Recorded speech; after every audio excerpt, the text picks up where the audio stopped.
Welcome everybody to our Build a Tic Tac Clone workshop.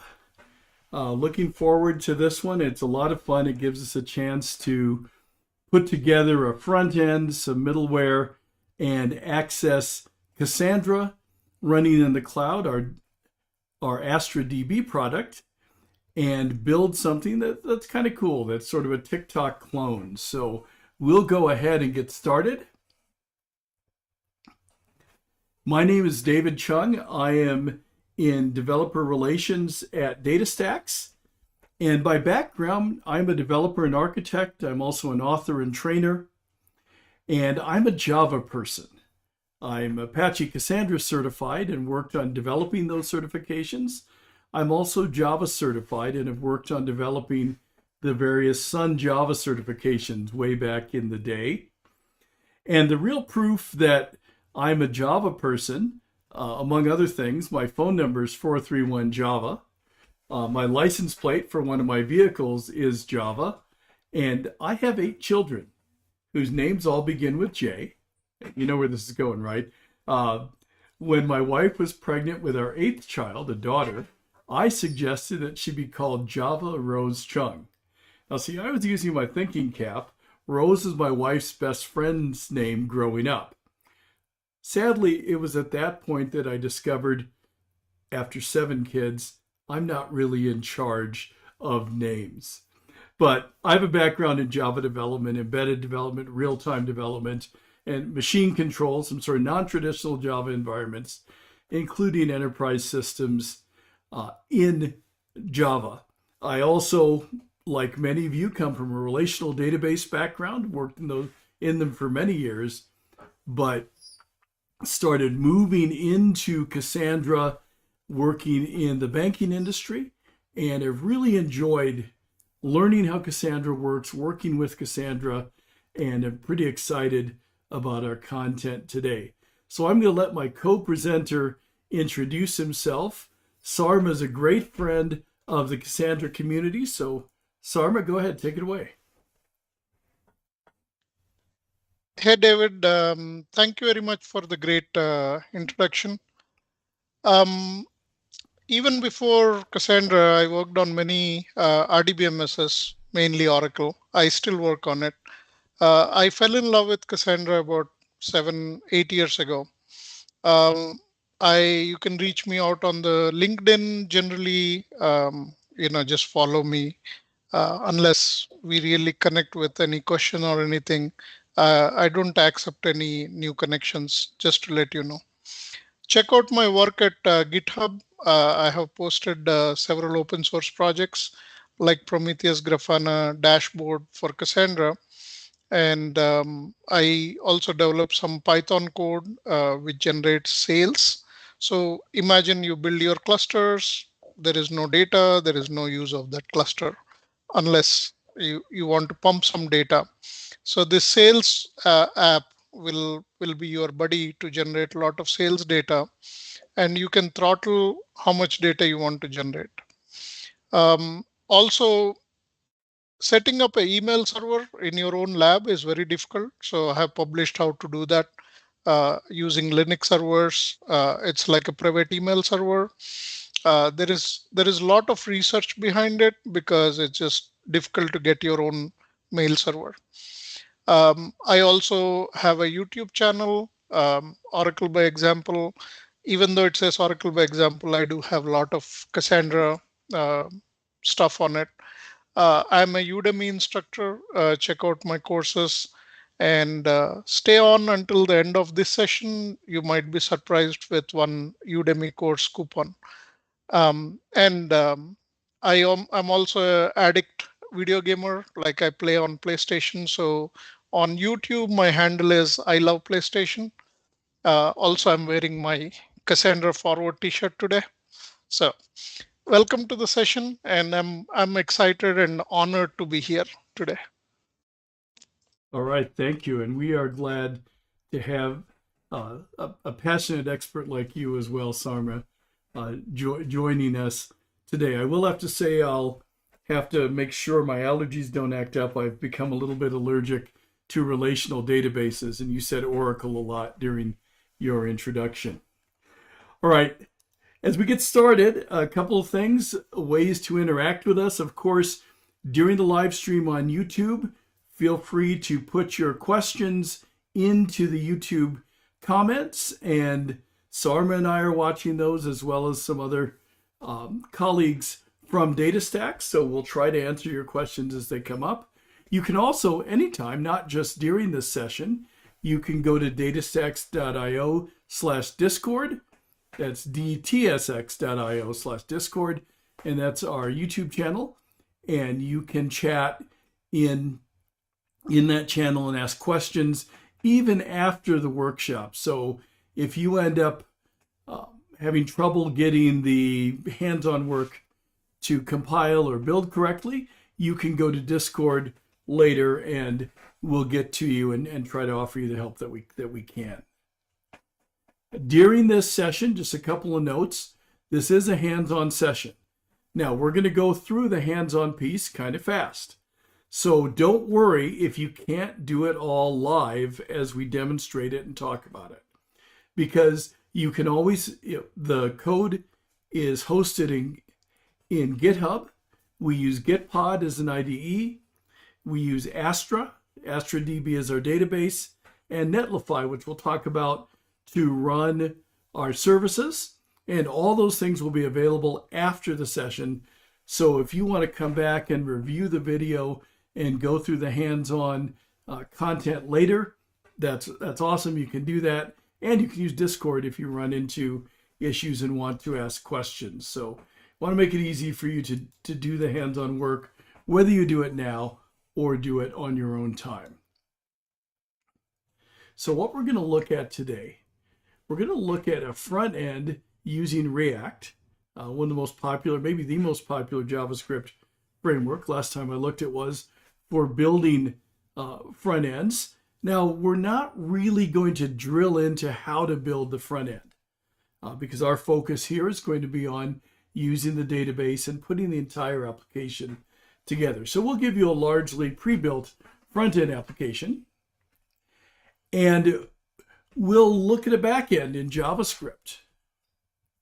And building that, we're going to use Netlify as our framework. And again, our focus is not so much Netlify. We'll look at how it works, but we won't ask you to build it from scratch. We'll provide that for you. And then we'll look at Apache Cassandra. And we'll talk about how it's different from relational databases.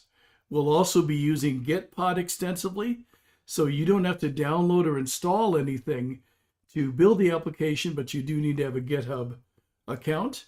And we'll look at AstraDB, and we'll talk about what Astra is and how we'll show you how to go about and create the account you need to do that. So that's where we're headed.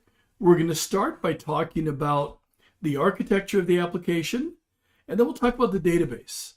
We'll be using DataStax Astra, and you see in that picture number 2, we see this Stargate, and Sarma's going to be talking about what Stargate is. We're going to talk about a back end using Netlify functions, the front end using React, and then putting it all together in a Netlify deployment. And finally, we'll look at resources that are available, including the hint Sarma gave you about a Udemy class that you don't want to miss. So welcome to the workshop. Our mission is to build a Tik Tok clone and take it to production using a global content delivery network and one of, if I do say so myself, the most robust and scalable NoSQL databases on the planet. That is Apache Cassandra running in the cloud. So we're going to do this in about 2 hours. This reminds me of the Mission Impossible theme. Your mission, should you decide to accept it, good luck. Remember, if you aren't able to follow along and do all the hands-on in real time, you can go back to the video and do it on your own time and use the Discord in case you have any issues. This is an interesting application. Verse is a short video app, kind of TikTok-like. It's India's fastest growing application, and it's powered by Verse using Apache Cassandra. This application exists today, sort of TikTok-like, with 300 million users, 250 billion hits a day. And this slide's a little bit old. Versailles and Josh have grown even faster than this. So just a little bit about applications, and as we introduce the architecture with which we'll be working, you have, from a client point of view, we're talking about mobile applications, you have iOS applications, Android applications, and then you have desktop applications. There are a number of strengths and weaknesses across the different application types. For example, native mobile applications may have very high performance and extended features, but a weakness is they use a dedicated language and platform. For example, if you're building, and I used to work in the mobile space, coming from the Java world, I'm an Android programmer, but I've been in companies where we had an Android team and an iOS team. And you had twice the development teams building the same application, sometimes even to the same specification and weirdly the same look and feel. So while native applications have a high potential for high performance, they are dedicated language and platform, may require multiple teams, and you have to install them. A strength of a native application, besides performance and maybe extended features like access to sensors in a mobile device, is that you can build an application that looks native on the platform. So you build a platform for Android that looks like an Android application, or an application for iOS that looks like an iOS application, has all the iOS user conventions or all the Android user conventions, and it's easy to learn. It's very smooth for the user to transition from the other apps they're using to the app you're building. Also, on the threat side of this, on the web application side, of course, you have to consider security, versioning, all of those things. So we may choose to build an application a number of different ways, and there's no right way. It's a matter of looking at strengths and weaknesses, opportunities, threats, and more, and deciding which architecture makes sense for what you are trying to solve. So web applications run inside the browser. And the nice thing about a web application is it looks the same as you see here on my desktop, on my tablet, on my phone. It's rendered the same. It's the same code underneath for the most part, and gives us a very powerful way to build an application. So the application architecture to which we'll be building is a web application. It's going to run in browsers. Which browsers? Well, any browsers. That's the beauty of HTML5 and standardization. You can run in mobile browsers. You can run in desktop browsers. It is a progressive web application, and that's going to be our client built using the most popular JavaScript application framework, which is React today. The front end that's going to serve this is CSS, HTML, JavaScript, and those things combined into React. The back end of this application is going to expose an API, and the API is going to be exposed over REST. That API is going to be exposed via Netlify, and we'll talk about what Netlify is as we move ahead. And the back end for this three-tier application is a database, and you can choose whatever database you want: Cassandra, Mongo, Postgres, Oracle, your choice. But for our application, and Sarman's going to talk about why you would choose it, we're going to choose Apache Cassandra, or the cloud-based version of Apache Cassandra from DataStax, which we call Astra DB. It's really Cassandra running in the cloud. And here's a look at the popularity of some of these front ends. You see Angular in red is lower popularity than I should say the React is the green. It's the most popular. I've never used Svelte. I've used a little bit of Vue, lots of Angular, and lots of React. And React is popular for good reason. It's very component oriented and allows you to reuse your UI components in a very powerful and simple way. So for today, the front end is going to be React running in Node.js. So Node.js will serve as the web server, and that'll serve JavaScript, HTML, and CSS content to us packaged up in React. The back end, you have a number of choices for this back end. You could have Java, JavaScript, Python. We're actually going to use Netlify, which allows us to expose functions. Netlify is similar to AWS Lambda in that it's a serverless environment that lets us very easily deploy and expose functions from a cloud-based server. So with this, we're going to be using a framework called Jamstack. The idea of the Jamstack is it decouples the web layer from the data and business logic. And Jamstack isn't the only thing that, the only way that we've done this in web development, but it's a very current way of doing it using modern technology. So in Jamstack, you have JavaScript, you have APIs, and you have markup, and then you generate static pages. What's the benefit of that? Those static pages, which contain JavaScript, CSS3, and HTML5, can be deployed and served by a content delivery network. So you don't need a lot of server-side processing for what are essentially static pages. It's a pretty cool concept and pretty efficient. So the back end is going to use Jamstack using Netlify.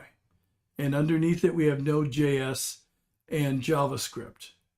And while we won't be writing the Node.js code or the JavaScript code for Netlify, we will take a look at the Netlify functions that get deployed as a part of this app.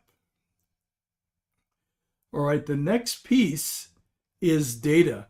And I'm going to turn it over to my friend Sarma to talk about the data.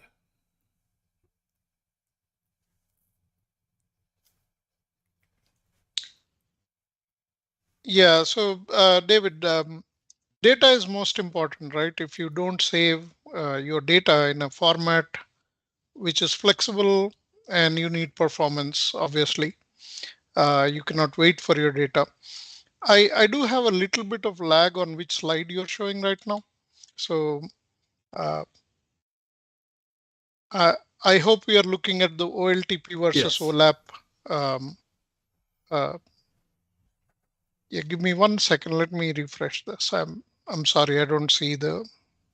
Okay, so generally data is the most important piece in any app in the background. You store your data, you retrieve, and then starting from user login, we use data everywhere. So when you talk about the online transaction processing, what you're looking for is a hot data or the live data, which is coming in as transactions. There are thousands of millions of users these days for any website. OLTP is very important because it requires high speed or throughput, if you call it, or you can also call it in terms of response time. When you run an API, like from your mobile app, through the Jamstack you're building, or we talked about just now, you want the response from database to be quick, and that way your app is very responsive. We have another kind of workload we always talk about is the online analytical processing or OLAP. And these are some things we run on a large data sets, and we run them on a cold data, meaning data is already existing. They're stored for a while. It could be one day old data, or it could be months old data. But we run analytics workloads on them, and the response generally is not fast, meaning OLAP response is slow. You run very complex query, you analyze a lot of data, whereas OLTP you need performance and it should be responsive. So your transactions are small, the queries are small, but they run. We expect them to run millions of queries in the given few seconds. So now that we introduced, or we already know these two topics of OLTP and OLAP, we do want our application to be OLTP side, where we want a quick response. So let's move on to the next slide. We introduce Apache Cassandra on this on this slide. So some of you already might be using Cassandra, some of you are new to it. Uh, Cassandra on the day one, it was built using the concepts of distributed computing. So this is a distributed database. It is big data ready, meaning the day it was created to solve the big data issue or the problem. So it's big data ready. Read write performance, it gives you high performance in read write, or you can even tune it to whether your application is a read intense or a write intense, or you can balance it. Cassandra is flexible in that terminology, or in the terms of read write performance. It is scalability and availability, right? Because I mentioned Cassandra is a distributed database. You have multiple nodes running the services, and you can add more nodes. We'll talk about what is nodes in a second. When you add more nodes, think of them as servers. Your scalability goes up, and because you have multiple nodes serving the same data, your availability is always high. And any of these new gen databases, they offer high availability because you need your application to be always running. Um, let's say, for example, Amazon, right? You cannot have a downtime. Millions of users are shopping whatever they like, and every minute we lose the availability, we lose money. So that is already inbuilt in Cassandra. There is a lot of automation, self-healing. It's basically how the cluster checks its own health inside the cluster. We'll talk about the geographical distribution. This particular this particular slide basically shows you all the important points you need to know about Cassandra. In next few slides, we'll look at more detail on why Cassandra is a good choice for any internet-ready applications where you want to have high availability. So let's look at the next slide, where we introduce Cassandra as a distributed database. Obviously, by this time you got a notion that Cassandra is a NoSQL database. We already, in the previous slide while introduction, I said this is a distributed database. If you look at the topology or architecture, whatever you call, Cassandra always runs on multiple nodes. Initially, you choose to run it on 4 nodes. You can grow slowly when you need more capacity, more load. You actually increase number of nodes in your cluster. One very important thing I would like to introduce here is Cassandra is a multi-data center database, meaning on the day one when Cassandra was created, out of the box, it supports multi-data center. Um, in the next few slides, we'll introduce how it runs in multi-data centers, including multi-cloud. But what you get out of this particular slide is each node can independently handle the requests, meaning in Cassandra, we don't have anything called master or a leader. So in other technologies, if you looked at the databases, they have a master or a leader And if at all something happens to the leader, there is a election process, and next whatever is the next node becomes a leader, right? Here, Cassandra is a peer-to-peer technology. It uses gossiping protocol to check the cluster health or the node health. And since it is a peer-to-peer technology, it's a leaderless. The downtime is approximately none. Like, it's always available. If a node goes down, imagine in this scenario where you have 7 nodes, one of the node goes down, you still have 6. And Cassandra basically keeps running until you have quorum of nodes running. Meaning in this scenario, you need 4 or even 3 nodes up, your cluster is still up. And again, if you have more load, you're going to add nodes to increase the high availability in this scenario. Now, there is lot of discussion we did on this slide. Why Cassandra is so powerful is in the next slide, we have the biggest user community. So Cassandra is already 10 years old now, or you can call it still young in the database technology. But in 10 years, this community has become a very strong place. And I would like David to add some word here. Like, our Cassandra community, that is one thing I fell in love with, is not just the technology. I love community. That's why I'm here today. Right. Cassandra's an open source technology from Apache.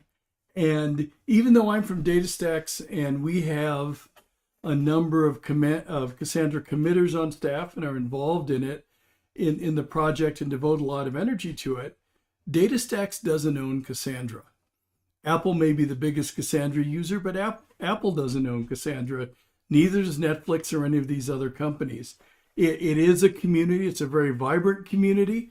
Cassandra is on the verge of releasing version 5, which will be a significant set of new features into the Cassandra world. And this is all coming about because of the community. Said I work for DataStax, but Sarma is one of our friends from the community, and it's awesome to have folks like that involved in the, I was going to say life cycle, but in the community of Cassandra. It is a very powerful part of Cassandra. You're not locked into any vendor. Cassandra is an open source product supported by the community. And just to remove this assumption, right? When open source, somebody thinks, oh, if there is a bug, it takes too long to fix it, right?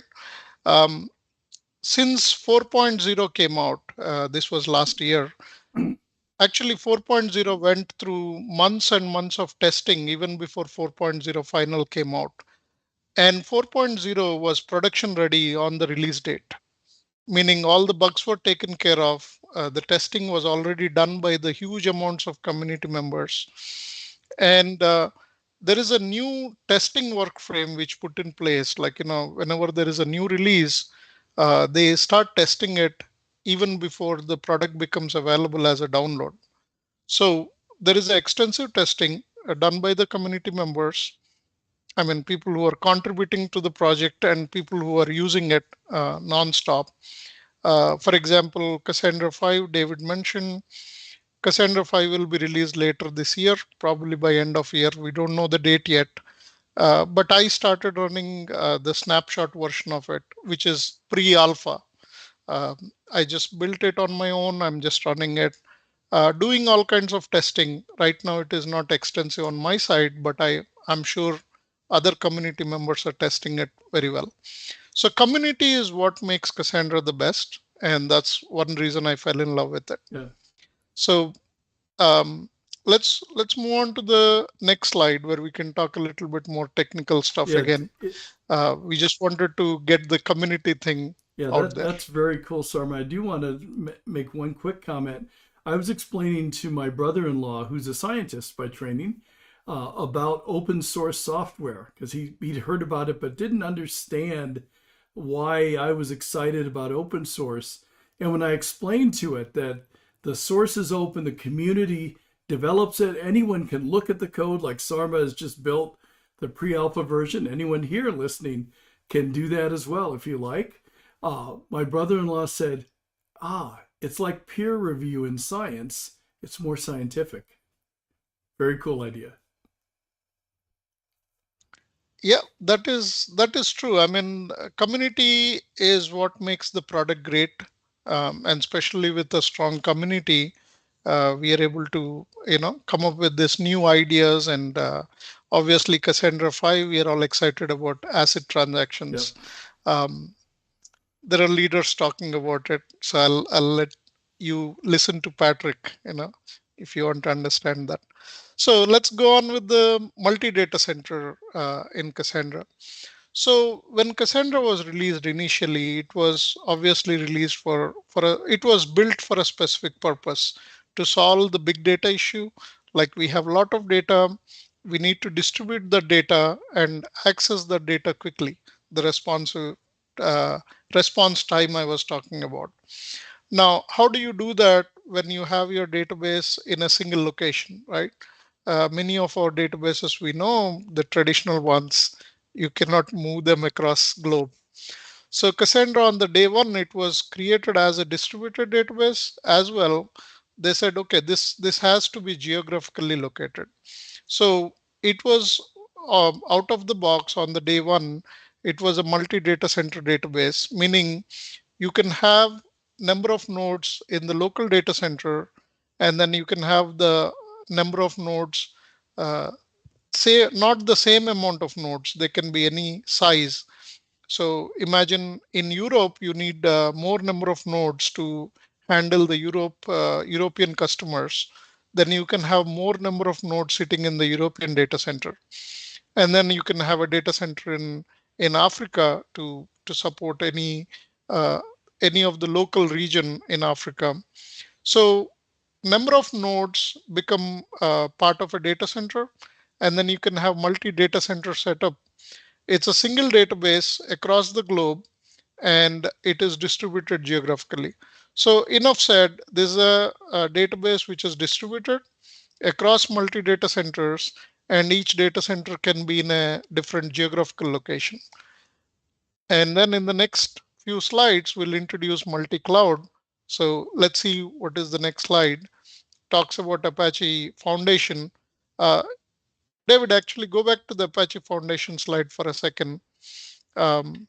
Just want to, okay, it comes later. So, okay, so we are looking at the Apache Foundation slide here. So as you see, many of these open source projects, which are Hadoop, Pulsar, or Apache Spark, Cassandra is part of the Apache Foundation. Huge number of open source projects are under Apache organization, and Apache is like a consortium, right, which controls all the code quality, let's say, right? Um, David, you want to add something about Apache? Then we can go back to the nice slide of Yeah, cloud. and Apache Foundation has been around for a long time, really since the beginning of the web and network computing, starting with the famous Apache web server, not used so much today, but for us old folks in the industry, we've all used Apache web server. They've also been very involved in some of the web-based and internet-based standards, whether it's HTTP and others. Very influential. And for Cassandra to be a part of Apache Software Foundation, and there are other organizations and individuals and companies doing open source. But Apache, as Sarma said, is a consortium. There are tremendous communities, for example, around the various projects on the screen, because Cassandra, Hadoop, Spark, Pulsar, Kafka, others. So it's really a benefit to be a part of Apache's Foundation. There's a well-defined mechanism for accepting a new project, like Cassandra a dozen or so years ago, for making changes and releases, for approving what goes in and does not, done by the community under the Sarmi used the word control. I hate to use that word in open source. Under the auspices, under the guidance, or with the gentle assistance of the Apache Foundation. A lot of goodness there. Yes, David. The word control is loosely used, but it's not like the proprietary Right. software. So we talked about Cassandra being multi-data center aware from the beginning. When multi-cloud came into picture, obviously we need to put Cassandra in cloud because that's what people are using right now for cost cutting. If you're running your own servers on premises, you have to deal with the server maintenance, patching, upgrades, and all that stuff. So many of us have started moving towards cloud because we don't want to deal with the infrastructure, and then all the infrastructure maintenance can be delegated to the cloud providers. So Cassandra, since it supports the multi-data center, uh, even from the beginning of cloud days, like AWS or Google Cloud, Cassandra had this. When you go study how Cassandra networks with each other, like the gossiping protocol, so underneath there is a layer where it can communicate with the nodes within the specific cloud. So Cassandra supports multi-cloud um, architecture, or support for multi-cloud is inbuilt in the core architecture. So it's not a component uh, developed afterthought, but it was from the beginning. It supported multi-data center. So multi-cloud was just a easy to enable scenario. And when we introduce Astra DB, we'll talk about, okay, we don't even worry about where it is hosted. We don't have servers and all that. So we'll talk about that in few slides. So some of these points we talked about earlier. Cassandra is highly available because of the you have number of servers. Um, and since I talked about having that, we talked about the architecture where we had 7 nodes. You can have number of nodes down, and your still services are up and running. So it's Cassandra is highly available, and scalability I talked about. Adding more nodes, or adding or removing nodes is easy. And I'll talk about AstraDB, where you don't even know how many nodes are there. It scales automatically depending on the load. Um, we talked about the global distribution, which is the multi-cloud, or you could have your on-prem data centers connected with each other, and you could have multiple data centers across the globe. And then very low latency for, like, you can tune your, for example, your application is a read intense application. I talked about that read versus write balance. And Cassandra out of the box supports all of those. So that would be the best choice. Why would you choose Cassandra? Because you want to develop a mobile application or an application which runs on multiple devices, and that should be highly available and responsive. So Cassandra is one of the best choices. Um, then taking all that and putting it into the slide for today's workshop. Um, so going to the next slide. What we have is all the components in the front end and the backend JavaScript, what David already explained. For database, we'll take Cassandra. Now, DataStax took Cassandra and put it on cloud, and the product name is called AstraDB. So, DataStax AstraDB, I've been using it for like more than a year now. AstraDB is the easiest product I have ever seen. You go to the AstraDB portal, where David will actually, while doing, I'll explain, we'll walk through how to create a database. It's like filling a form with 3 fields in there, and then you select which cloud you're going to run this AstraDB on, and then you click on create database. That's all you need to do. AstraDB takes care of scaling it, number of nodes it needs. It will, according to your load of your application, it will elastically grow or reduce the number of nodes. And it's almost a pay as you go model for the database. And it is completely serverless for the clients.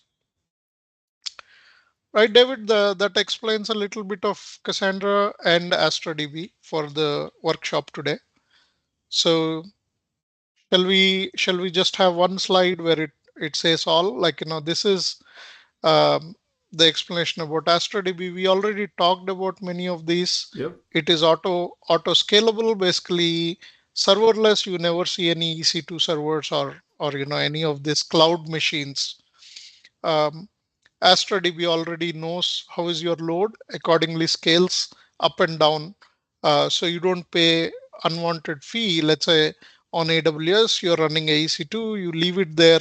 You actually need to sell your house to pay the bill. And with Astra, you don't have to, because AstraDB will continuously monitor your load, and accordingly, on a Thanksgiving night, you need more load, it will increase it accordingly, the capacity wise, and then scale it down when it is not needed. AstraDB by default supports all multi-cloud. It supports all the major cloud vendors, and it is distributed. We talked about Cassandra. It's the same thing AstraDB is. Actually, Astra is built on Cassandra technology, so it uses all the good things about Cassandra, but now makes it easier for all of us to use it on cloud. It's a NoSQL database. Obviously, it is built on based on Cassandra. Now we talk about this document and key value API, which is a Stargate API. And in our workshop, we are going to use the Stargate API. Again, Stargate is an open source API. Now this API actually allows the applications to connect to AstraDB or Cassandra, and it allows you to query the data in whatever format you want. You want row column format, or you want document format, or a key value pair format. So Stargate API is very strong API, whereas you don't have to worry about how the data is stored, but you just write your application and you send your queries in whatever format you want, and Stargate will provide the data in that format. So data exchange is taken care by the Stargate API. And AstraDB as well as Stargate are both open source. David, anything about Stargate API I might have missed? A couple of things. And Sarma, AstraDB isn't actually open source, but it's built on and uses a lot of the features of open source Cassandra, but reimagined for a cloud native environment. For example, Cassandra, as powerful as open source Cassandra is, open source Cassandra is a monolith.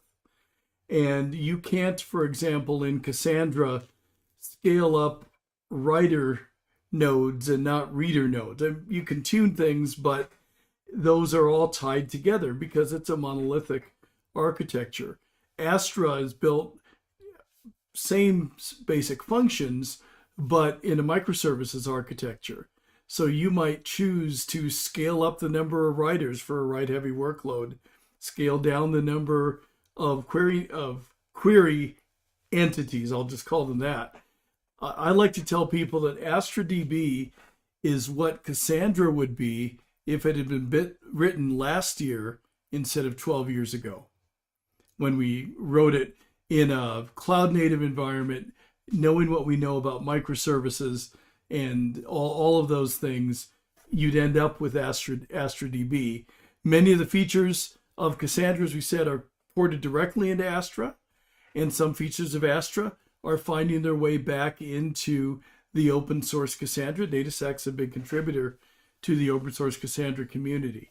Stargate, as Sarma said, is awesome because what Stargate does, this name is probably already patented or trademarked. Stargate could have been called Rosetta Stone, because regardless of the API you choose to use to access your data, you might be using GraphQL, you might be using a RESTful API, you might be using a document API. You can do that through Stargate. It's still stored in Cassandra, and Cassandra's native query language is called CQL, or Cassandra Query Language. But if that's not the way you're used to accessing data, you don't have to access it that way. And Stargate gives you that ability. Very powerful, powerful idea.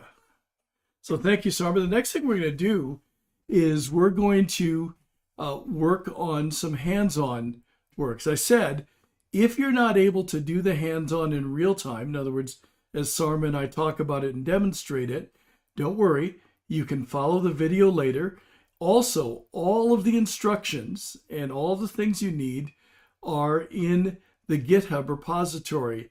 And I've had the Nightbot chat engine put the repository link into the YouTube chat. So I'm going to switch my screen up here and go to the repository. And this is the repository.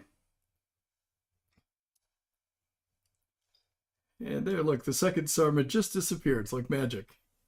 But we're keeping Sarma. We don't want to get rid of our friend Sarma. All right, just a little technical difficulties. Ignore the man behind the curtain. All right, so here's the GitHub repository. And as I said, the link is in the YouTube chat, but it's DataStax Devs Workshop, Social Media TikTok. If you look, there's a link to the slides. If you want to see the slides, there's a PDF version of the slides available. And all the code we're going to be looking at, all the configuration is here. This is the README file, and the README file is going to give the instructions.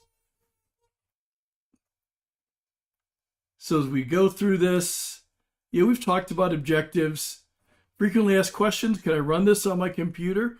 The answer to that is yes, but you know what? You don't need to install anything. You can run it in GitHub. And that's really the easiest way to do it. In GitHub, someone asked about Gitpod. Gitpod is the online version of VS Code. And it's not just an editor, but it provides a full development environment, a very configurable, powerful development environment that you can use in the cloud. So nothing to download, nothing to install. No really other prerequisites. You don't have to pay anything for the workshop. We don't have a certificate for this particular workshop. Materials, there's a link to that. The homework, we're going to be doing this hands-on. So let's jump right in to creating an Astra account. Now I'm going to go in and sign in. I already have, and there's some oddities because I'm coming in through the corporate network and I have private account, corporate account through single sign-on, a number of different ways that I get to Astra. But here's my Astra account, my personal Astra account. And Astra, when you sign up, you get to use Astra a certain amount of usage per month. I think it's $25 per month free. That's a lot of usage. It doesn't sound like much, but it's a lot. And the nice thing about it is you don't have to give your credit card number. I work for DataStax, and they don't have my credit card number. So there's no possibility of accidentally spending a lot. And as Sarma said, like if you use an EC2 instance, having to mortgage your house to pay your Astra bill. You simply sign up for the free tier and use it until you run out. And then next month you get the same amount of credits again and use it until you run out.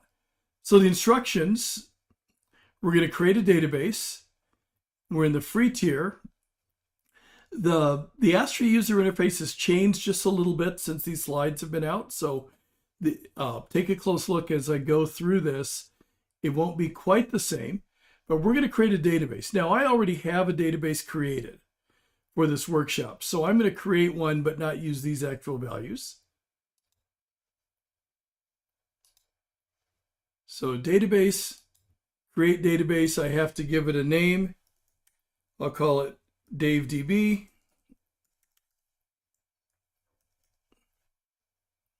I have to enter a key space.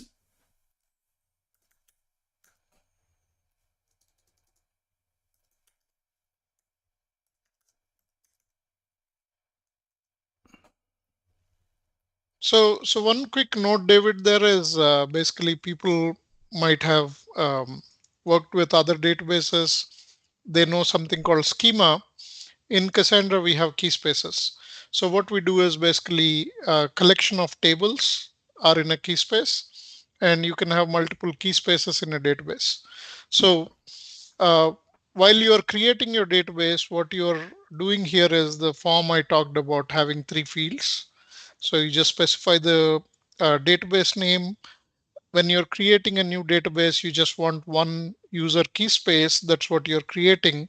For today, we are using this demo key space.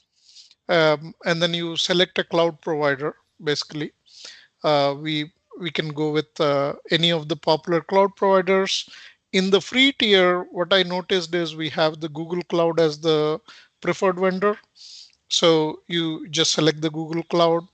But then when you're looking at the regions, that's what I was talking about, data centers, right? Now, each of this cloud region will become your data center. By default, we have one cloud region, but you can upgrade your account from free to a paid tier, and then you have access to all over the globe, right? Then I'll let you talk about the regions just to browse through, and then also the good thing is you can see the price even before you click on something. Yeah, that's a lot of usage for less, 36 cents for a million reads, million writes. Certainly for playing around with the application and storage, 25 cents a gigabyte. Certainly for just playing around like we are today, exploring how it works, we're unlikely to end up hitting those limits. So our Yeah, database is creating right now. So Sarma, I'll let you talk a little bit while we wait for that. yeah, just to mention about the $25 free credit, right? I've been running Astra DB million transactions a month. I have never paid anything yet. So if you're just practicing learning, this is a great platform to start with.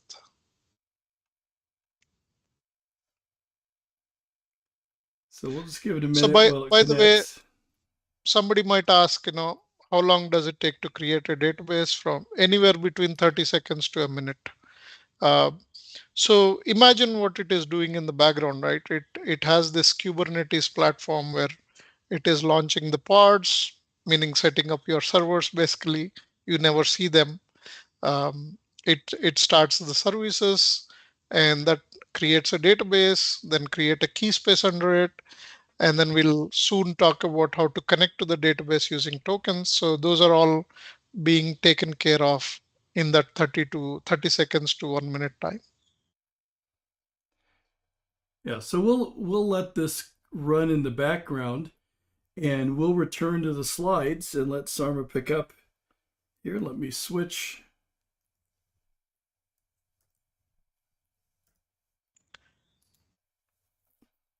over. So first part of the hands-on is creating the database instance. We'll look at the token later on. We'll need that in order to access the database, but the first part's creating the database. So the next thing we're going to do is look at the document or look at the database, and it is document oriented. So I'll turn it over to Sarma. Right. So actually, we talked about the slide here. We can go to the slide where we talk about a little bit more of Cassandra architecture, how it stores data, um, how Cassandra works with table.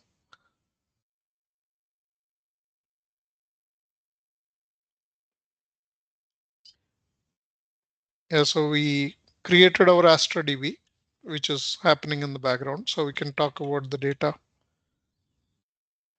Yeah, so I think So maybe you have some lag there, Sarma. I'm yeah, looking there at is the slide with that talks about the partition key and primary key. right. The slide number 37, right? Yes. Okay, perfect. Yeah, sorry for that lag, a little bit of lag between the YouTube live and what we are looking at. But it's like 10-second lag. So okay, so we looked at this popular diagram of having 7 nodes in the cluster, right? So we talk about partition key and the primary key. There is a clustering column. So generally, when we want to distribute our database, it's not an easy task. Basically, distributed databases are complicated to build, but they want to make it easier to use, right? So there are certain rules we have to follow. Obviously, every database has their strengths, the positive side and negative side. Um, when it comes to Cassandra, the way we partition the data is most important, because if you see in this diagram, if you imagine there are 7 nodes, 7 servers, you want to distribute your data across the cluster and properly, meaning load balanced way, right? So that way each node has certain amount of data, and the way we do it, if you go to the internals, we use the murmur 3 algorithm to calculate a key, or a value to basically where your primary key, the partition goes, right? Now, just to avoid any confusion, there is a partition key and there is a primary key. So in Cassandra, even though we declare it as a primary key, there are 2 portions to primary key.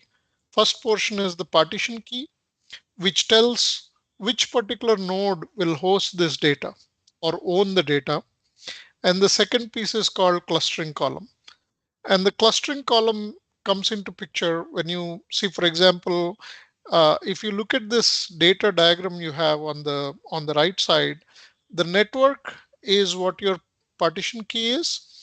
In network, you can see that forest repeats couple of times, and forest has multiple sensors. So this is basically the temperature sensors you spread across different regions.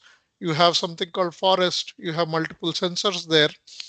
Each sensor will capture a temperature at a given point of time. What we don't see on this diagram is the timestamp, and just imagine there is a timestamp column. But what you see here is at a given time, from sensor F001, what is the temperature captured under forest, right? So the forest is the partition key, and most likely sensor will be our clustering column, and which is not displayed on the screen here. But what you need to understand is Cassandra distributes this data using the partition key. Combination of partition key plus clustering columns will make it a primary key. This is done because we want to distribute our data across all nodes equally so that all nodes have some data. And then we talk about replication in a different slide. This is just talking about how the data is distributed across nodes, right? So the next slide, you just take the same data set, and if you distribute it across all nodes, so in the next slide, we see how it gets distributed. David, did you move to the next slide? Yep, we're on Which the next is slide. 38. Yeah. So I'll give it a second. On YouTube is a little bit laggy. Oh, you know what happened? My YouTube fell 10 seconds later, so that's okay. I caught up now. So now on this slide, you can see we took all the data which we were showing in a tabular format and we distributed across all nodes now. So not a single node contains too much data or less data. Now it's mostly equally distributed. There is 1 or 2 nodes which have only 1 row in it. But as the table grows, it is assured that all the data will be spread across all the nodes. Now, advantage of that is obviously this is a distributed database. You have all data across all nodes, meaning you can now write queries which can parallelly query from different nodes, right? So not a single node is overloaded with all the data, all the work it has to do to retrieve that data. And then we can do some techniques where we can keep the related data in one place. So that way, let's say, for example, you're looking at data from forest for a given day, you can keep all the data in one partition in one node. That way it can read from one node and give the data very quickly. So if we move to the next screen, we talk about how the document API works, or Yeah, the and Storm, I'm schema. gonna jump in and Yeah, just sure. share something here. One of the things that when I came to Cassandra from relational databases, one of the biggest things that I learned over time was that Cassandra is not just new syntax, it's a new way of looking at data altogether. And having worked in our services group, The number one issue when we work with customers in Cassandra where they struggle is in data modeling, because the data modeling mechanism, the way we do it, the way we should do it, is so different from relational databases. In relational databases, often if you have, say, an Oracle, sorry, I'm going to sneeze, I said Oracle, but if you have a relational database like Oracle and you have a good data model, new requirements can come in that require new queries, looking up data in a different way. And that model, if it's a really good model, is pretty stable. We don't necessarily have to change the model to support new queries. It's in there. And someone who's expert at SQL can write a query to retrieve the data because it's in there. In Cassandra, the data is modeled to support high performance under specific queries. So in this picture, you see all the forest data is on one physical node, all the sea data is on another. That's because it's most likely that we're going to look at forest data together in a query or sea data in a query. We don't want our queries to go across multiple nodes. If you wanted to do a query for forest and sea and home data, there are ways to do it in Cassandra, but most of them are anti-patterns. So the way we define our data model, the way the data is stored, is important. In fact, in Cassandra, the data is physically stored near each other, not just on the same node, but in the file system, it's stored contiguously. Why? Because contiguous data doesn't require seeking we used to use hard drives, but now with solid state drives, seeking the virtual SSD head. It's just a contiguous read, and that's super fast. And high performance is one of the key design goals behind Cassandra. So you may say, well, wait, you mean so I have to do my data model differently? That's one way to spin it, but the other way to spin it is you can fine tune the data model for exactly the performance you're looking for to optimize queries, optimize the data model for one another, and that gives you tremendous performance in Cassandra. I'll step off my soapbox now, Sarva. Sorry about that. No, that's really helpful. Most of the experienced people come from the database world, RDBMS world. Right. You don't need to sneeze. I did not say that. So basically what happens is we are all corrupted by a normalization. Okay. When we look at Cassandra, it is very important to look at data modeling. So understand how to store that data properly so that we can retrieve it quickly is what is the modeling part. And Cassandra is not a magic wand, so we cannot throw some data into database and expect it to work, right? It's not a general purpose database. But that said, if you do your modeling properly, and there are lots of DataStax workshops on the data modeling, I And really and I just had to totally throw up. support that. I just had to throw up a screen. That's my T-shirt design. I think that should be That's good. an official Cassandra T-shirt. Denormalization is the new normal. Yes, definitely. What you said is correct. So basically, it's very important to model our data according to what we want to serve. Let's say, for example, if I'm a database operator like now, I need to serve to my application. I will have to model it properly. Cassandra, for a long time, has supported the JSON documents or data stored in format of JSON. And basically, in the screen, it just shows you just by adding that JSON as a keyword in the select statement, you can get your data from the videos table in the JSON format. Cassandra already supported this well, and Stargate API takes advantage of this and pushes the API to the newer limits. Like, say, for example, there is no limit because now you can do graph query language, or you can do document API. You can use key value API on top of Cassandra data, right? Yep, very powerful.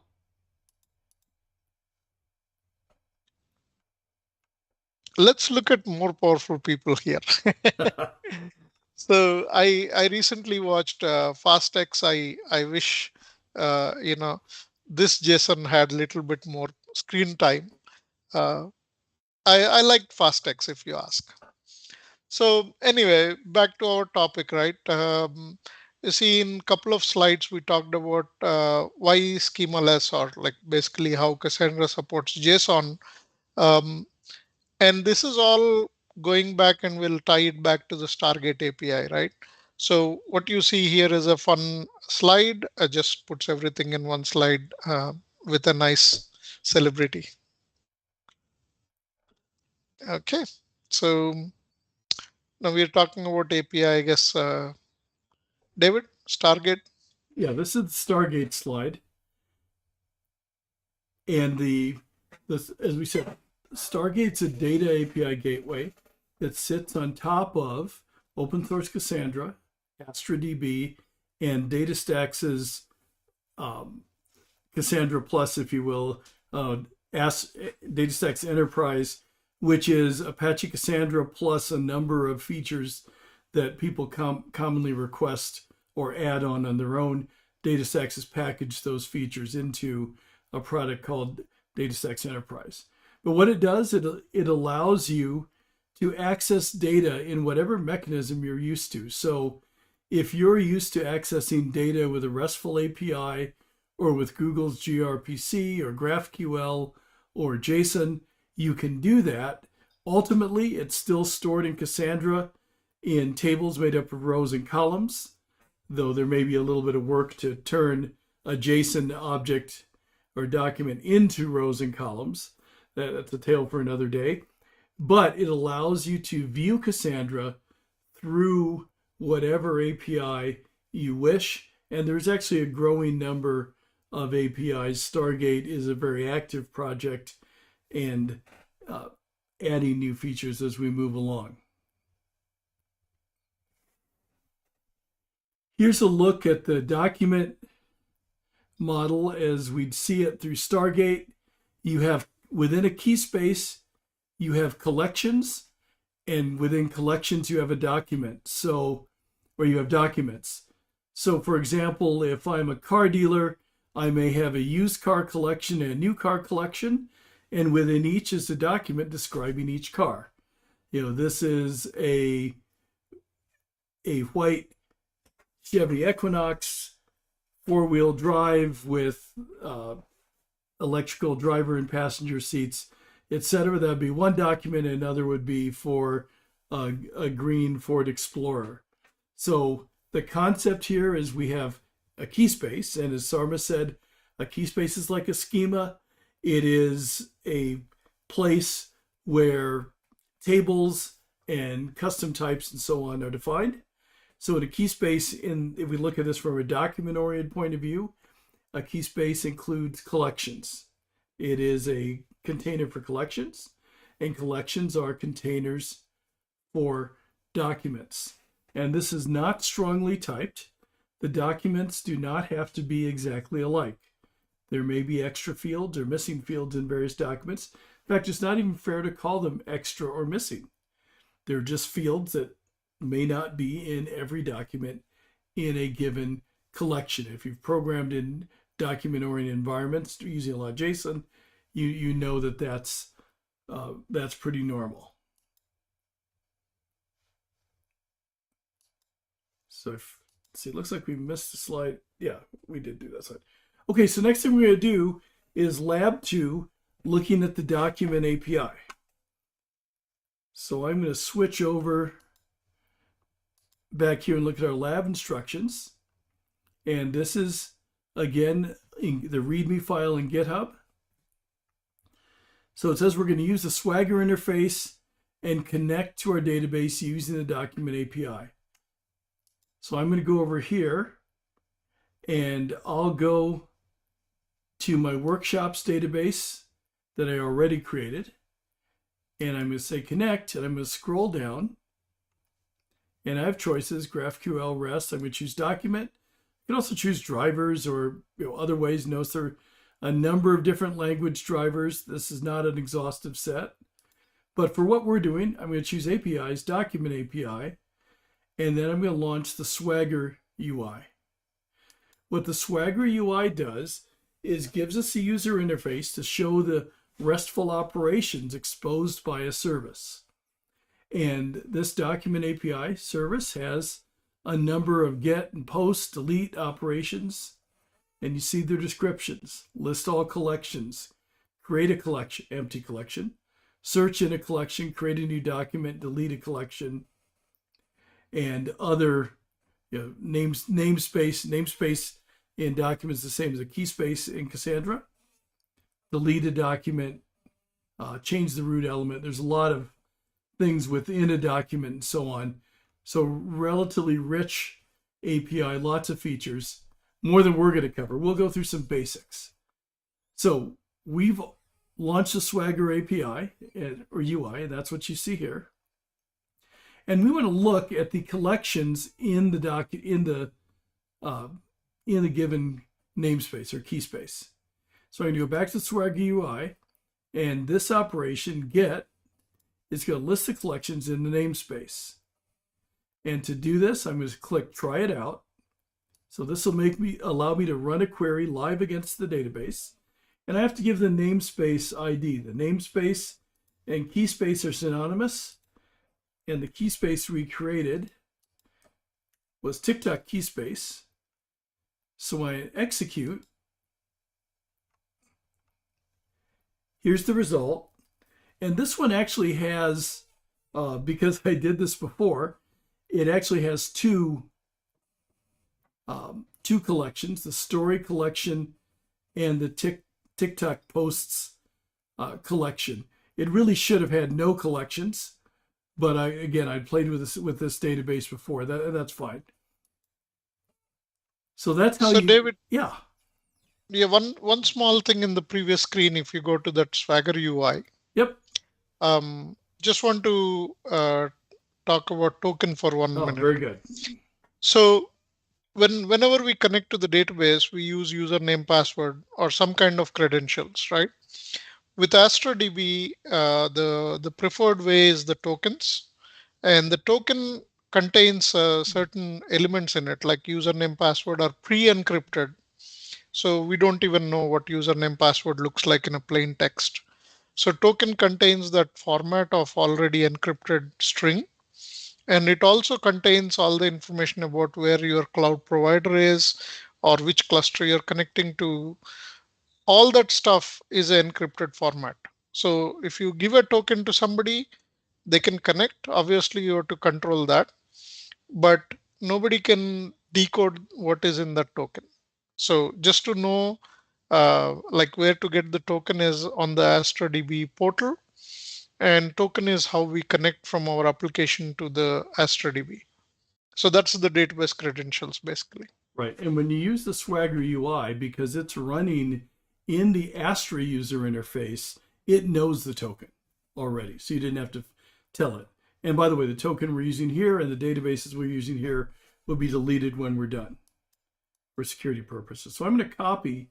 You'll notice that the Swagger UI generates a curl command. I'm going to copy that curl command, open up a shell, paste it, and you'll see there it returned the same thing.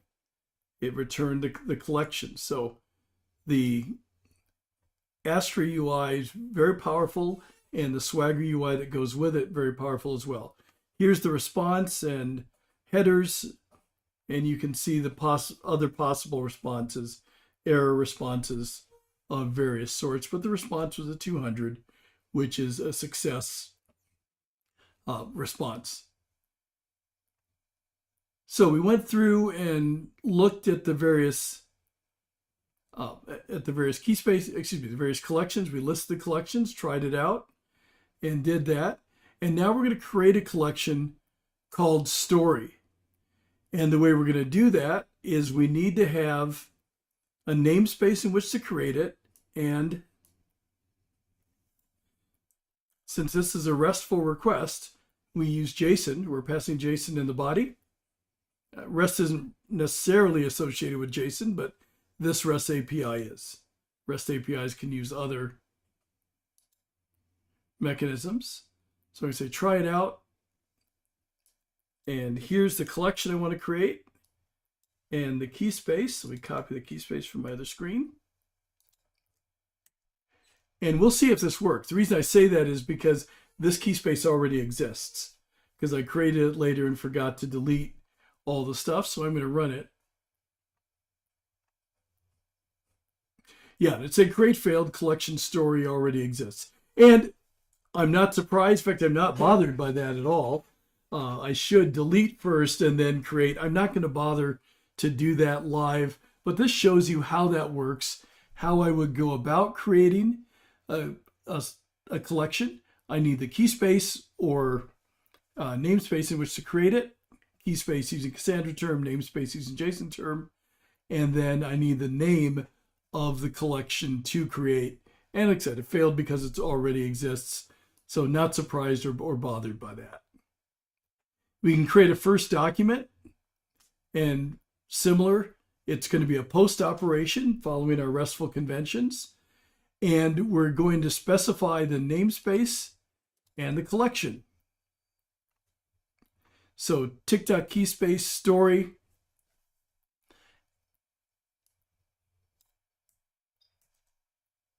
And I'm going to go and create a new document.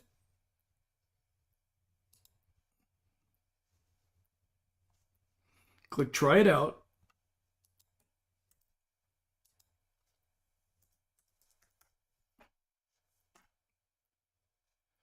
And then I'm going to copy this document. But you know what? I'm going to make this slightly different because I probably already created this document. So we'll modify it a little bit. We'll give it a different name. I'll just say DC doc using my initials, DC. So we have, this is the URI that's being used following RESTful conventions. We give the namespace, collections, and the specific collection. Tik Tok key space, the collection is story. Let's make sure that, yeah, the name is story. And here's the document called DC doc. You know, so we're specifying the content type. We're passing JSON. I'm going to execute. There's the curl command. And you see that there is a 201, which means the item was successfully created, and you get back the ID of that document. So I can use that ID to search a collection.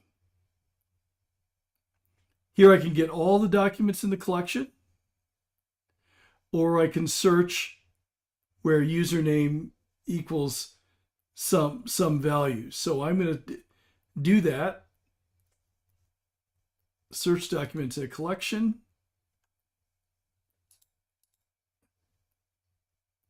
Let's see, search.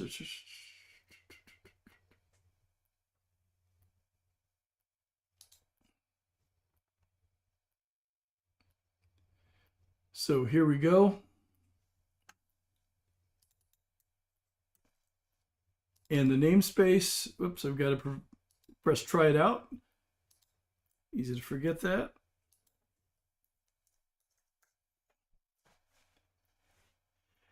And the where clause, only we're going to change that a little bit.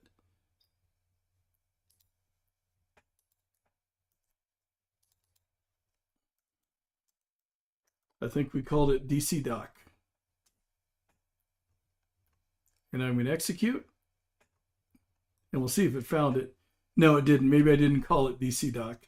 But if well, actually, I can probably search for the one that they want me to because I think that's already created. So where username equals Mufarouk32.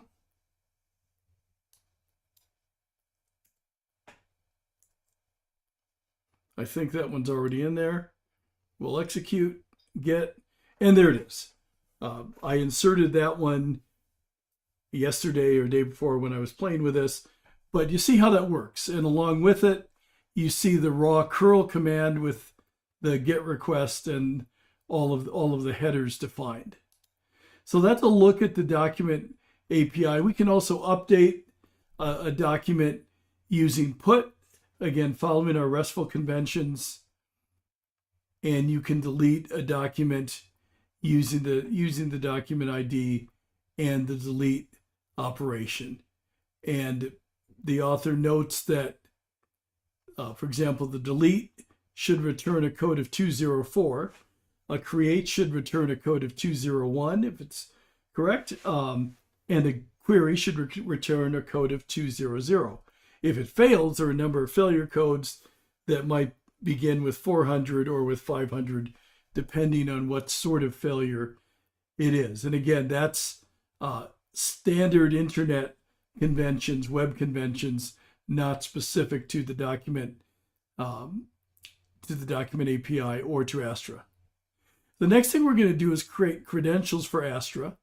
And I'm going to create credentials for my throwaway database, DaveDB. That's the one. Yeah, David, one second. Sure. So go back to the Astra DB portal where you had that Swagger. So one takeaway, in the connect, just go back to the Astra DB portal. Oh, back here? And there is, yeah, on the portal, you have a connect, and then scroll down a little bit, you say document API. Scroll down a little bit more where you have the Swagger URL. Mm-hmm. So what I want everybody to take away from this is when they use the Astra DB portal, that Swagger API is by default written for them. They don't have to do any coding, right?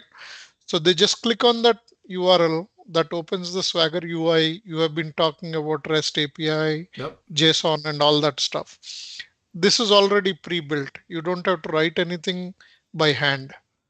You just use that API or the UI, and then you start pumping your data. Obviously, you're not pumping large amounts of data with this, right? But it is very easy to use the pre-integrated Swagger UI. The other cool thing is if you're comfortable using Cassandra query language, there's a SQL console. And once this starts up, it's just like a SQL shell in any other environment. You can run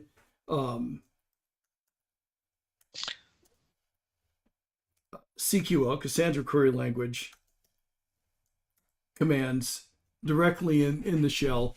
And this shows me the various key spaces. There's the Dave key space. And David, I want to mention something Mm-hmm. here. So you see on the SQL console window on the right side on the top, there is a pop-out button. Yep. So just click on that pop-out button, and then it brings you to a new tab with the full window, and you can increase the font and all that, right? And there is also a maximize button over there. Yep. So can you click on that maximize button? So Astra DB today, the portal has this option because I requested it.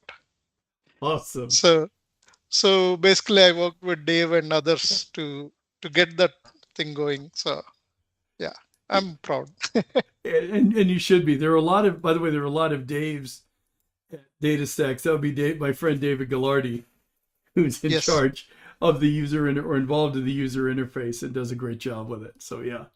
Well, that's cool. I didn't know you were the genesis of that. Awesome. All right. So under Connect, the next thing we're going to do is generate a token. And I've generated a token for my throwaway database. I'm going to delete the whole database after that. I'm going to delete both databases after this class. But I'm going to generate a token. And when you generate a token, So quickly, there is a question on the YouTube chat. How come the majority of the workshops front end is React instead of Angular or Vue? Do you want to spend like a minute? Sure. To be honest with you, if it were me, I would have used Angular, and that's because I have more background and have written more Angular code. However, as you saw on the graph earlier, and I see Kevin has asked the question, React is actually more popular. There are more by most everyone's measure, more people use React. if we were really drilling into the front end to show you how to write the front end code and the back end code, we would probably provide both. We do some in Angular and some in React. Like I said, I'm fluent in Angular. I'm conversant in React. I've written React code, but I've been a team lead and stuff in an Angular environment and done a lot of work in it. So it's just based on popularity and the fact that, React, even me as an Angular person has to admit React is the more popular format. That's the only reason that we do that. Yeah, thank you for pointing that out. The other note on this, as far as tokens, so you get one chance to download a token. You can download it or save it. You can copy it to the clipboard, but you can always generate a new token. So I can close this and I can go back and create a custom token. And I want to show you something, this custom token. The custom token, if you look, I can select a role. So I can decide if I'm using this in application, should this application be read-only? Maybe my application lets the user search for things in the database, but the user's not going to actually update anything. So following the important security principle of least privilege, I only want to give my application and thereby the users of the application permission to do the things that they need to perform their tasks. And in some cases, I see Slack is trying to add something, but I don't see that on my screen. Oh, never mind. I have too many computers, multiple computers, and multiple screens. But this lets you define the kind of permissions you want for a role. So maybe I want, an administrator role. And it tells you, hey, here's the permissions for administrators. And then it will let you generate a token with those permissions. So be careful. I'd recommend that you always generate custom tokens so you always know beforehand exactly what permissions you're using. I have worked with some folks who have assigned the wrong permissions. Sometimes they didn't assign enough, and then their app didn't work. Other times, maybe worse, they ended up assigning a high level of permissions to an application that didn't really use it, creating a potential, not necessarily likely, but a potential security vulnerability. So we really want to be careful about that. So that's our tokens. That is well said. So one thing, if you look at our table, we were looking at the temperatures earlier. So most likely your app is just displaying the temperature at a given location. That means you just need a read-only privilege. You don't need to update it. So the update comes from a different source. It comes from the backend system. It doesn't happen through the application. So always give only the least required permission. And I have seen scenarios where they give least permission, their app does not work. They just bump up to go to administrator privilege, Right. which is a wrong way to do it. Absolutely right. So just want to remind, like you have to understand what you're doing with your database now is open on cloud, and you're creating a token which can have highest privileges. So just be careful. Yeah. Good security practice everywhere. So what we've done now is we've created our database. We talked about the REST API. Now you've had a chance to at least look at it using Swagger. So that's part 2 of our online or of our hands-on material. So next, we're going to look at Netlify in the back end, and we'll do that primarily through the IDE. So we're going to continue here and watch closely. There's a little bit of magic happening in the background here. So I'm going to switch back and Netlify setup. It says right click and select open as a new tab, and that will deploy to Netlify. So I'm going to do that. And what's going to come up, it says welcome to Netlify, get your site in 1 minute. You may say, well, wait a minute, Dave, what are we deploying to Netlify? And the answer is, if you go back here in the workshop in this GitHub, it's a real GitHub repo, there is a directory called functions. And if I were to expand that function, I'm not going to do it here because I don't want to mess up my screen. You'll see the functions later. But there are a number of JavaScript functions that make up a basic CRUD API. There's a function to connect, and I believe there's an add, delete, and update function provided in JavaScript. That's what's actually being deployed to Netlify. So I'm going to go back to Lab 3 IDE setup, deploy to Netlify. Here's the page. And Netlify needs to connect to GitHub. So I'm going to connect to GitHub, and I'm just going to continue. I'm not going to grant any further access. And let me explain what's going on here. I've been working out of the DataStax developer, or DataStax devs GitHub. You're now being asked, since you used your own GitHub credentials to log in, Netlify is asking permission to essentially clone our GitHub repo, Workshop Astra TikTok, into your GitHub. So I've been working out of DataStax devs, and now I'm going to work in my personal GitHub, which is drchung5. So that's what's happening. It'll take just a minute. It's connecting to my personal GitHub. And here you can see that I'm in drchung5. That's really important. You want to be outside of the DataStax dev GitHub, and it's going to go through a series of steps in deploying this application and using Netlify to take this application and by the way, the page you're looking at is Netlify. Netlify is talking to drchung5, cloning the repo in there, and now deploying the content to a CDN.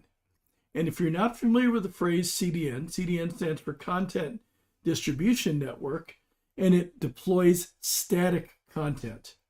Talked about that before. We said we're going to generate static pages. That's what Netlify is doing right now.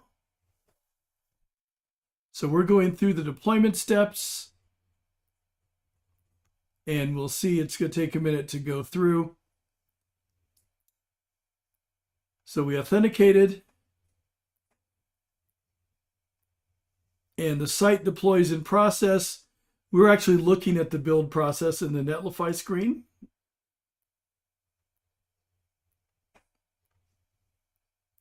We said we want to be sure that we're in. Something failed. That's not good. Let's see. That's what.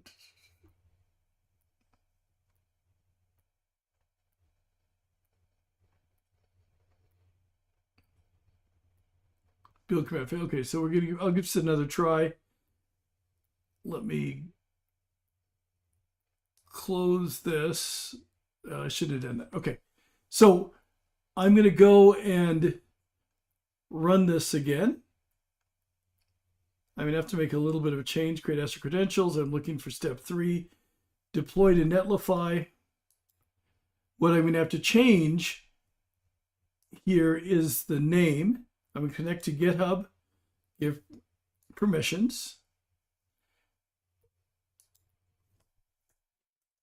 I'm going to have to change the name because in Netlify, it created a new project called Workshop Astra TikTok, and in my GitHub, since I gave it permissions, it created a new repo called Workshop Astra TikTok. So that's why I had to change the name here, or just delete the project in Netlify and delete the project in my repo.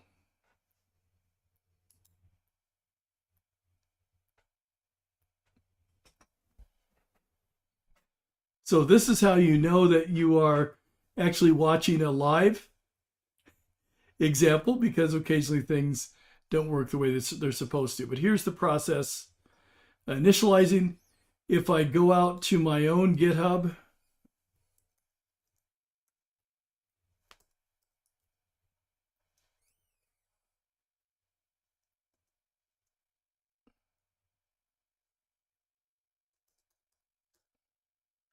Chung 5.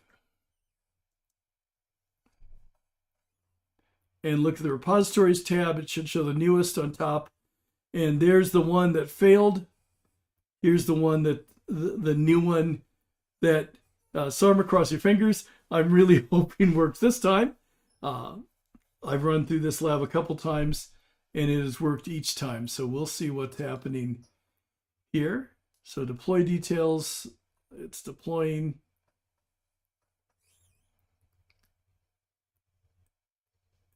Building unloop routines are not working. Cleanup processing skipped. So let's see.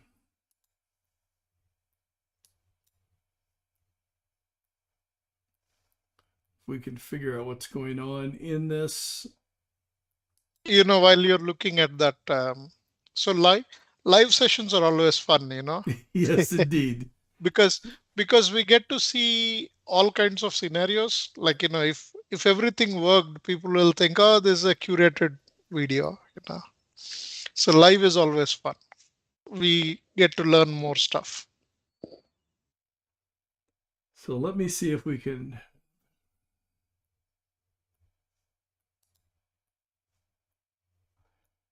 Let's look at the building. Let's see what failed.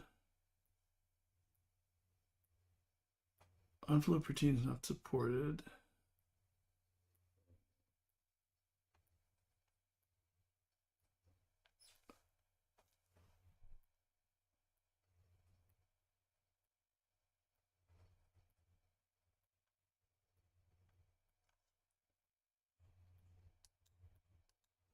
Let's see.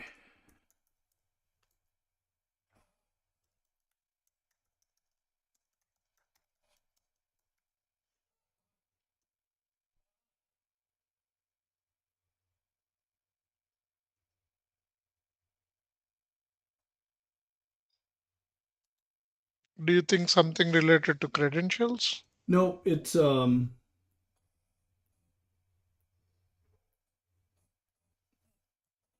node issue.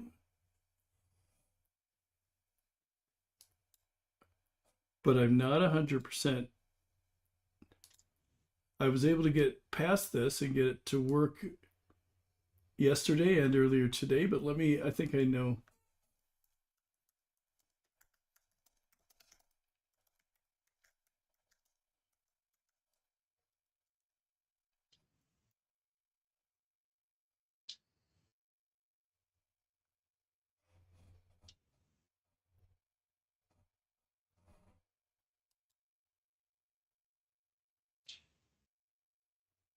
So where were we?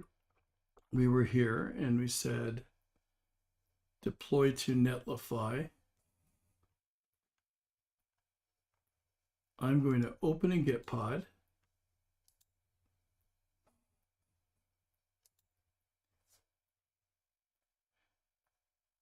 The issue is there's a breaking change in a node version. And for some reason, I got it to work. I run through this twice and it worked fine both times for me. But one of my colleagues said, hey, you may run into this problem. Told me that about an hour before it started. And I said, I'm not worried about it. I haven't run into this problem. And now I have. So let's go. I'm in Gitpod, and Gitpod is that online development environment. And I'm going to downgrade my node installation. I have seen similar thing with when Python new version came out. Right. They deprecated some stuff. And even with our CQLSH with the specific version of Java build, it had same issues. But it shouldn't have broken back where it did. It should have broken when I go to Netlify, use the dev command. So we'll see if the downgrade here fixes it. If not, we'll walk through and show how it's supposed to work, and I'll work on the solution. Yeah, I'm not too worried about this specific step here because I've seen the same thing with Java, right? I was mentioning. So what happened was, for a while they've been telling, like, for 30 releases or so, they've been telling, okay, we are going to deprecate this. So, we never paid attention. We kept using it. I say, okay, there is a new build patch. We apply the patch and our SQL asset stops. So you cannot connect to node tool anymore, right? Or node tool status will give error. So I have seen that before. Yeah. Okay. So let's try to deploy to Netlify now, having in the Gitpod environment downgraded. Let's see what's running. Okay, no problem with what's running.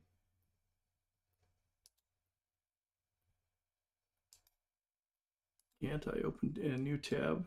Okay, open a new tab automatically. Connect to GitHub. Give permissions.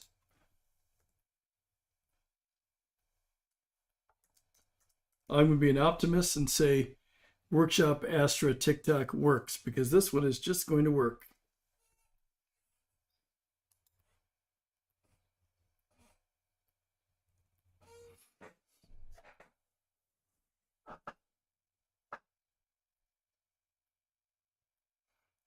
Okay, it's deploying, but we got this far before. It's the build step that became problematic. All right, I'm an optimist.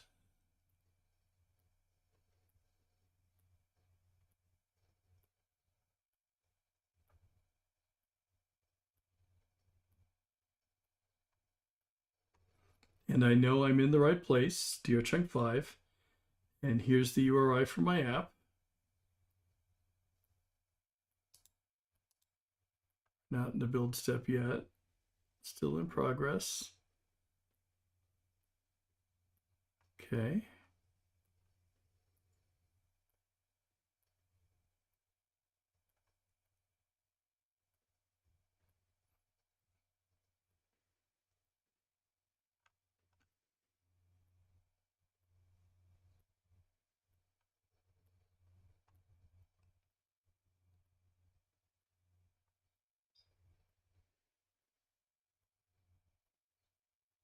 No, it failed. All right. I'm not going to try to debug that live, but I will show you what we're trying to do. Like I said, the issue is, when one of my colleagues pointed out, the issue has to do with the version of Node. And the challenge is we're working in different environments. I'm running on Mac on my desktop. I'm running on Gitpod in the cloud. We're also running the Netlify environment, and you need to update the right things in the right place. So there's something going on there that's causing that not to work. But as we go through, what you're supposed to do then is, let me back up. We save the token, and with the token, you can run an Astra CLI command. And the Astra CLI is going to, let's see, I still have a Gitpod open here, so I can actually do that.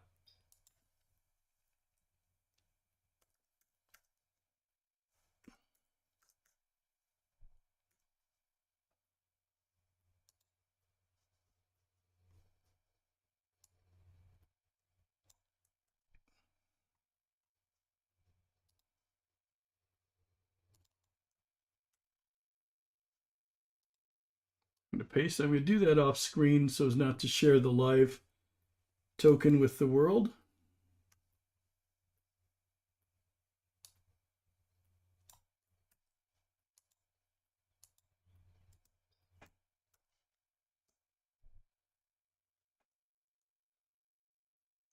Let me run that command.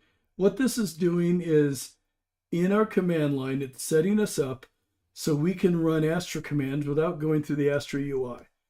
And as Sarma said, in Astra, we need the token to do that authentication.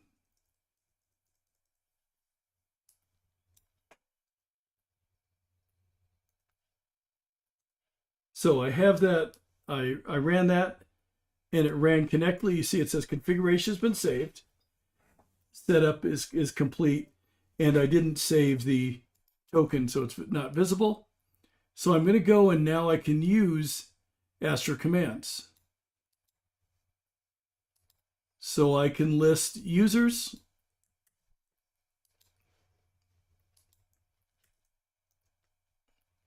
And I'm the only user, dchung at dchung.com. I can list databases.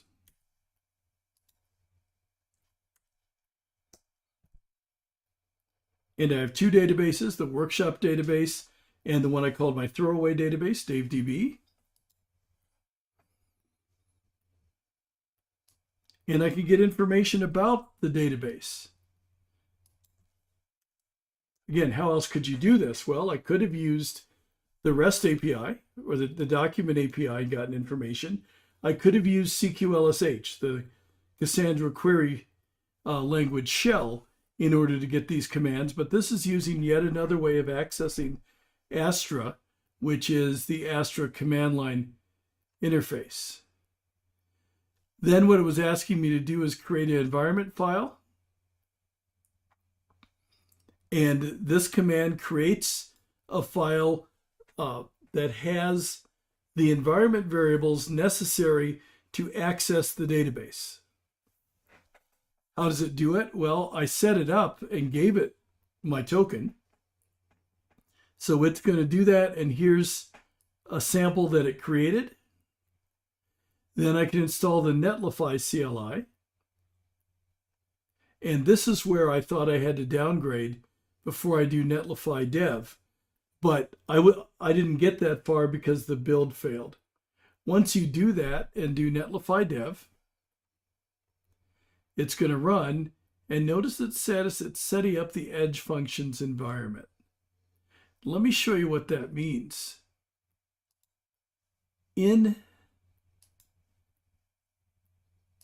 the workshop, you have functions. And there are 5 functions: add data, edit, and posts. You also have the Astra client JS. This is going to use the environment variables to make a connection to Astra. Then the add function, notice it requires the client, so it has to connect using the client, and it's going to get a collection and then add data to it, or add a collection. This is going to add data to a collection. This is going to allow you to edit, and this is going to allow you to do a post. Remember I said Netlify is a lot like AWS Lambda. It gives you a place to run these very simple JavaScript functions that allow you to expose a very powerful API. And when you run the app, and I even had this running this morning before we started, you should be able to see this simple TikTok app. Shows you a couple of users. There's a couple of videos that are linked. And if you click the upload button, it lets you upload a new video by URL and give it a name. And in Swagger, you can use the document API. So we said, here we're looking at the collections, the namespace, and we see the 2. This collection was actually created, the story collection was created by us manually, but this collection, the TikTok posts, was created by Netlify when you started it. And the author says, well, you can look at the documents that were created, and they should match what you see in the functions. And then finally, to put together the Astra client, as we said, here's the client functionality. It uses the database ID, which is a UID, the region, which is US West 1 or whatever database region you chose, and then the token. And those 3 things are what's necessary, as Sarma said, to connect and create a client. And then this is really looking at those functions and what they do. This is part of the Netlify configuration, and the run build failed for us. We failed in that process. And you can go to Netlify and view your site. Netlify has some free usage as well, so we're in the free tier. Notice we didn't have to sign up. We just used our GitHub connections to give Netlify a connection, permissions to access GitHub. And here's the two React components, the home component that views videos, and the upload component is a simple React form that lets you upload them. So that's what this looks like. You can set up authentication, Netlify, a number of other pieces you can do, and you can finally deploy and make this broadly available. But again, because we're having trouble with the Netlify piece, we're not going to be able to do that here. There are the functions we talked about that are exposed, and those are the pieces. What I will do is I'll spend some time over the next day or so adding the workaround into the GitHub repo. So if you come back to the GitHub repository, you should be able to work through and get this working. We are available on Discord outside of this time, so we can go through. Yeah. Oh, I see. That's Sarma's message saying looks like it's causing incompatible issues. Yeah. Yeah. David, just out of curiosity, right? Mm-hmm. I know you have your environment running there. Can you check what is the node version just to see if we are hitting that exact version problem? I think you have it open in one of the tabs, right? I may have just closed it. Let's see. Okay, here. Yeah, I mean, it's not too important, but just check the node version. Oops, let me type it here. I just forget it was dash version. Well, I've got to spell it with node with an N, as in node. That's all right. No dash.